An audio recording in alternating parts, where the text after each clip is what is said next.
আজকে অ্যাপেটাইটে রান্নাঘরে তৈরি হবে একটি quick and easy starter recipe বা বিকেলের স্ন্যাক্সের রেসিপিও বলতে পারেন। আজকের রেসিপি স্পিনাচ চিজ বম। অপূর্ব সুস্বাদু এই মুখরোচক রেসিপিটি কিভাবে তৈরি করা যায় চলুন দেখে নেওয়া যাক। যেহেতু স্পিনাচ মানে পালং শাক তো নিতেই হবে, এখানে এক আটি পালং শাক নিয়ে আমি মূলের দিকটা কেটে নেব। এখানে শুধু পালংয়ের পাতা আর নরম ডাঁটিটাই লাগবে। এবারে প্রথমেই পালং শাকটাকে ব্লাঞ্চ করে নিতে হবে। তার জন্য হালকা গরম জলে পালং শাকটাকে ভালোভাবে ভাপিয়ে নেব। অপরদিকে আমি একটা বাটিতে ঠান্ডা বরফের জল কিন্তু রেডি করে রেখেছি। এবারে মিনিট খানেক ধরে গরম জলে ভাপানো পালংগুলোকে সঙ্গে সঙ্গে আমি ঠান্ডা বরফের জলে ট্রান্সফার করে দেব। আপনারা তো জানেন নিশ্চয়ই এই শক থেরাপির জন্য পালংয়ের কালারটা ইনট্যাক্ট থাকবে আর পালংয়ের কুকিং প্রসেসটা ফার্দার বন্ধ হয়ে যাবে। নমস্কার বন্ধুরা, অ্যাপেটাইটের আরেকটি নতুন পর্বে সবাইকে স্বাগত। বেশ কিছু টিপস এন্ড ট্রিক্স সমেত আজকের ভিডিওটি শেয়ার করেছি, তাই স্কিপ না করে ভিডিওটি পুরো দেখার অনুরোধ রইল।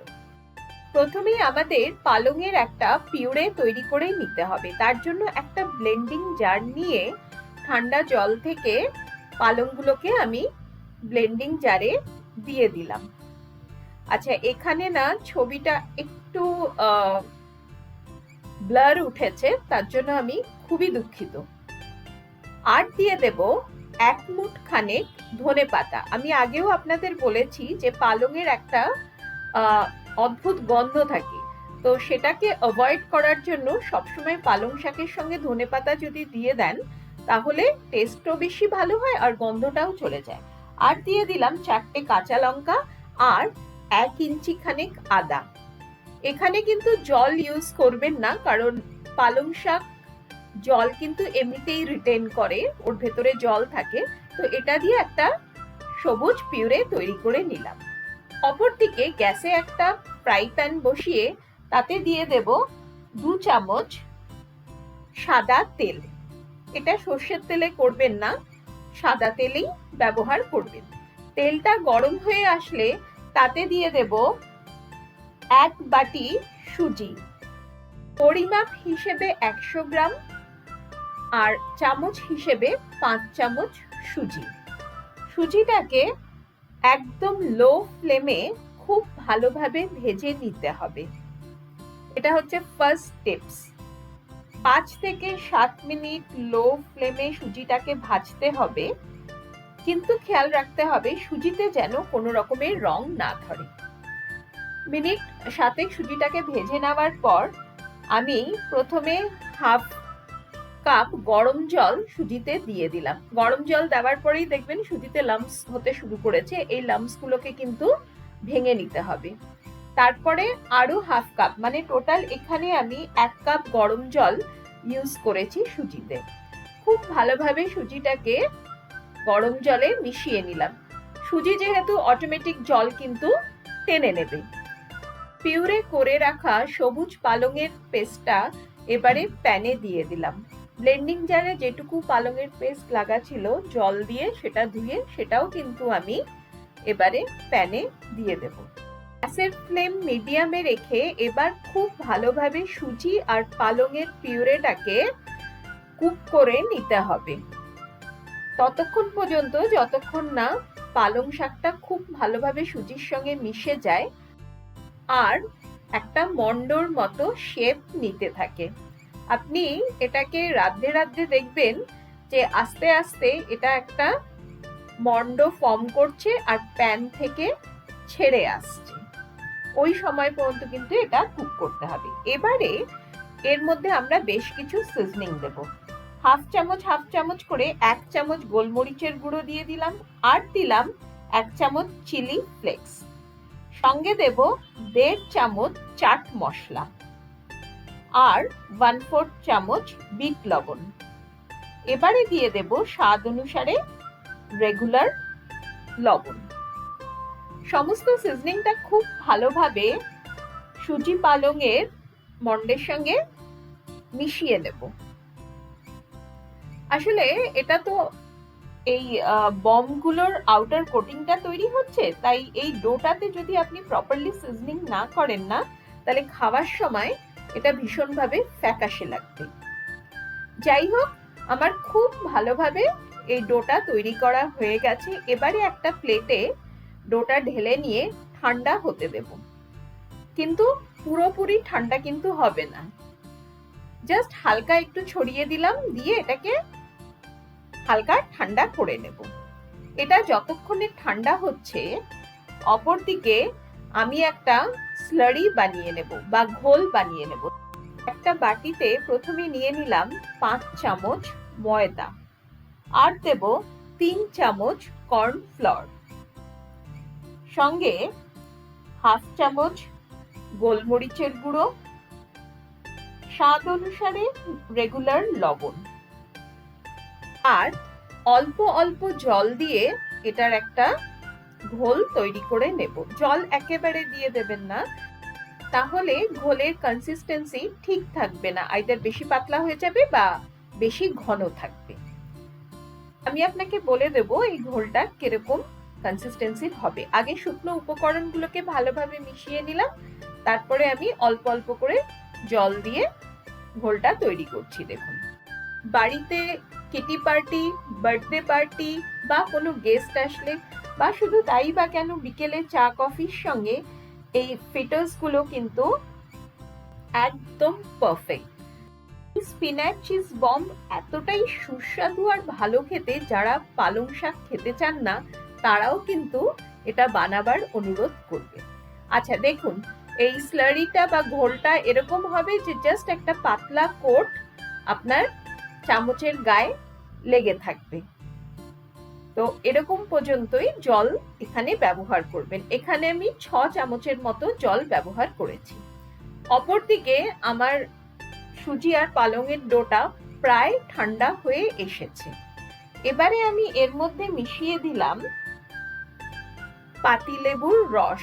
একটা পুরো পাতিলেবু চিপে সেই রসটা আমি এতে ইউজ করেছি। এখানে একটা ছোট্ট টিপস মনে রাখবেন, পাতিলেবুর রসটা আগে প্যানে ডো তৈরি করার সময় দিয়ে দেবেন না, তাহলে কিন্তু পালংয়ের রংটা কালো হয়ে যাবে। তাই এটা প্যান থেকে নামিয়ে পরে পাতিলেবুর রসটা মেশাবেন। আচ্ছা, এটা মাখতে গেলে হয়তো হাতে চিটচিট করবে, তাই আমি দেখুন হাতে একটু তেল লাগিয়ে এটাকে ভালো করে মেখে নিলাম। এবারে আমরা গোল গোল করে বম তৈরি করব। হাতে কিন্তু এটা তৈরি করার সময় বারবার বলছি, হাতে চিটকে যাবে, বারে বারে করে কিন্তু একটু অল্প অল্প তেল নিয়ে এভাবে গোল গোল বম তৈরি করে নেবেন। এবারে বমের ভেতরে আমরা স্টাফিং গুলো ভরবো। এখানে আপনি আপনার পছন্দ মতো এর ভেতরের স্টাফিং দিতে পারেন। আমি এখানে স্টাফিং হিসেবে নিয়েছি কিছুটা সেদ্ধ করা কর্ন আর কিছুটা কুচনো পেঁয়াজ, সঙ্গে অতি অবশ্যই চিজ। আপনি এরকম চিজ কিউব ইউজ করতে পারেন বা চেডার চিজের স্লাইসও ভেতরে দিতে পারেন। হাতের কাছে বাড়িতে যে চিজ অ্যাভেলেবল থাকবে সেটা দিয়েই আপনি এই স্পিনাচ চিজ বমটা তৈরি করে নিতে পারেন। এবারে একটা বম নিয়ে সেটাকে ভালোভাবে একটু হাতের সাহায্যে চ্যাপ্টা করে নিতে হবে, কারণ এর মধ্যে এবার আমরা ফিলিং গুলো ভরবো। প্রথমে দিয়ে দিলাম সেদ্ধ করা কর্ন আর কুচনো পেঁয়াজ অল্প অল্প করে, আর আপনি চাইলে এর মধ্যে অল্প একটু চিলি ফ্লেক্সও দিতে পারেন, তবে বাচ্চারা খেলে সেটা অ্যাভয়েড করাই ভালো। এবারে প্লেটে নিয়ে নিলাম বেশ কিছুটা ব্রেড ক্রাম্বস। আমি আপনাদের দুটো চিজ দিয়েই এই বমগুলো তৈরি করা দেখাবো। কিউব থেকে কেটে নেওয়া অর্ধেকটা চিজ এবারে আমি দিয়ে দিলাম ভেতরে, আর খুব ভালোভাবে চেপে চেপে বমগুলোকে সিল করে নিতে হবে। খেয়াল রাখতে হবে কোথাও যেন এই স্পিনাচ বমের গায়ে ফাটল না থাকে, এটা কিন্তু একটু খেয়াল রাখতে হবে। যদি বলের গায়ে কোথাও ফাটল থেকে যায় তাহলে ভাজার সময় চিজ কিন্তু ওখান থেকে উজ আউট করতে থাকবে। এবারে বলগুলোকে খুব ভালোভাবে ব্রেড ক্রামসে কোট করে নেব। এক এক করে সমস্ত স্পিনাচ বলগুলোকে ভেতরে ফিলিং দিয়ে আমি কোট করে নিচ্ছি ব্রেড ক্রামসে। এবারে আমি যেমন বলেছিলাম যে একটা চেডার চিজের স্লাইস দিয়েও তৈরি করা দেখাবো, তো এটাতে আমি ওই দেখুন চেডার চিজটাকে কেটে নিয়ে জাস্ট ভেতরে ঢুকিয়ে অল্প একটু চিলি ফ্লেক্স, কর্ন আর পেঁয়াজের কুচি দিয়ে স্পিনাচ বলটাকে সিল করে নিচ্ছি। তবে যদি আমার ওপিনিয়ন নেন তাহলে আমি সবসময়ই বলবো যে সবচেয়ে ভালো স্ট্রিং তৈরি হয় চিজের, চেডার চিজ দিয়ে। যাই হোক, আমার সমস্ত কটা স্পিনাচ চিজ বম তৈরি। এবারে এক একটা বমকে যে স্লারিটা তৈরি করে রেখেছি তার মধ্যে ডুবিয়ে নেব। আপনি এটার সিঙ্গেল কোটিং বা ডাবল কোটিংও করতে পারেন, তবে আমি সিঙ্গেল কোটিংয়েই এগুলোকে করে নিচ্ছি, তৈরি করে নিচ্ছি। জাস্ট হালকা ভাবে এই স্লারিটা লেগে থাকবে স্পিনাচ বলের গায়ে। অলরেডি গ্যাসে কড়াইয়ে আমি সাদা তেল গরম হতে দিয়ে দিয়েছিলাম।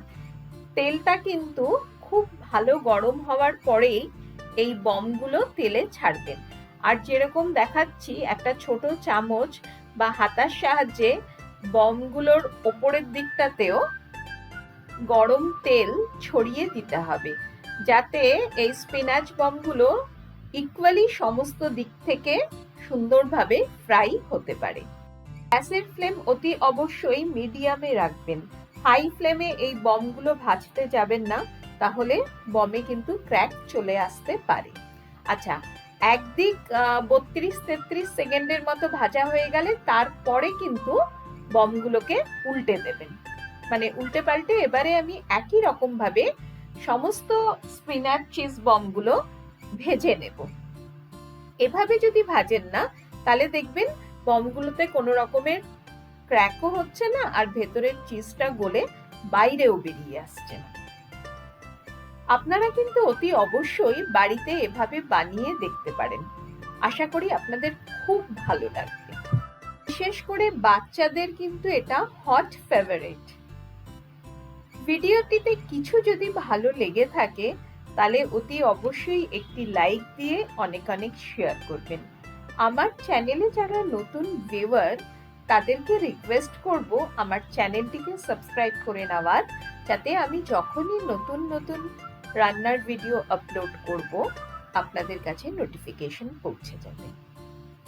আর অ্যাপেটাইটের শেয়ার করা রান্নাগুলো যদি আপনাদের ভালো লেগে থাকে তাহলে অতি অবশ্যই কিন্তু অ্যাপেটাইটের ফেসবুক পেজটিকেও ফলো করতে হবে, যাতে আপনারা আপডেটেড থাকেন নিত্য নতুন আর অভিনবত্বে ভরা সব রান্নার রেসিপির সঙ্গে। আপনারা অনেকেই আমার চ্যানেল ভিউ করছেন কিন্তু সাবস্ক্রাইব করতে ভুলে যাচ্ছেন। প্লিজ তাদের সবাইকে রিকোয়েস্ট করব আমার পাশে থাকার, যাতে আমি আরো উৎসাহ পেয়ে আপনাদের সঙ্গে আরো নানা ধরনের রেসিপি শেয়ার করতে পারি। দেখুন, বলতে বলতে একটা চিজ বল কিন্তু আমার ক্র্যাক করে গেছে আর চিজটাও বেরিয়ে পড়েছে। তো এই সমস্যাটা অ্যাভয়েড করার জন্যই বলছিলাম, তেলটা একটু বেশি গরম হয়ে যাওয়ার জন্য এটা হয়েছে। যাই হোক, এবারে এই স্পিনাচ চিজ বম আপনি সার্ভ করতে পারেন একটা স্পেশাল ডিপের সঙ্গে। এখানে আমি বানানো দেখাচ্ছি মায়ো চিলি ডিপ। তার জন্য একটা বাটিতে আমি নিয়ে নিয়েছি 2 চামচ মেয়োনিজ, 1 চামচ রেড চিলি সস, আর নেব 1 চামচ কেচাপ। যে কোনো ব্র্যান্ডের আপনার পছন্দসই টমেটো কেচাপ আপনি এতে ইউজ করতে পারেন। আর দিয়ে দেব অল্প কিছুটা, মানে হাফ চামচের মতো চিলি ফ্লেক্স।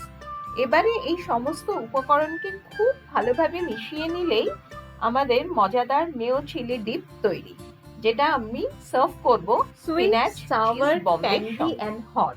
এই নেও চিলি ডিপ দিয়ে এনজয় করুন স্পিনাচ চিজ বম। এবারে জাস্ট গরমা গরম সার্ভ করে নিলেই হলো। আজ তাহলে এ পর্যন্তই, আবারও হাজির হয়ে যাব নতুন কোনো রেসিপি নিয়ে। সবাই ভালো থাকবেন। Happy cooking.